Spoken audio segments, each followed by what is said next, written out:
ایماندار تاجر۔ بہت دنوں پہلے ایک امام گزرے ہیں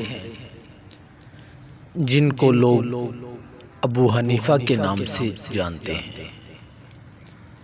وہ بڑے نیک، ایماندار اور بہت بڑے عالم تھے۔ وہ کوفہ میں رہتے تھے۔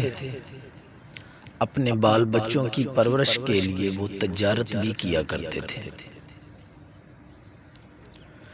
وہ ہمیشہ اس کوشش میں رہتے تھے کہ ان کی آمدنی حلال رہے۔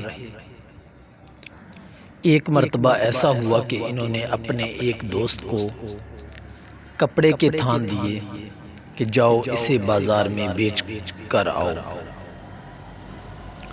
لیکن ساتھ ساتھ یہ بھی کہا اس میں ایک تھان کے اندر کچھ خرابی ہے، جب تم اسے بیچو تو اس کی خرابی بتا دینا۔ ان کے دوست کپڑوں کے یہ تھان بازار لے کر گئے۔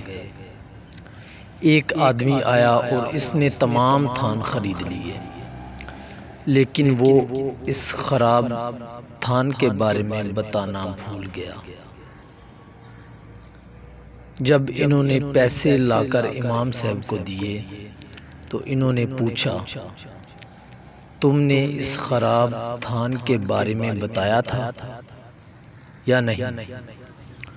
وہ بولے میں تو بھول گیا۔ تو امام صاحب نے وہ سب روپیے ان کو دے کر کہا کہ جاؤ یہ سب صدقہ کر دو۔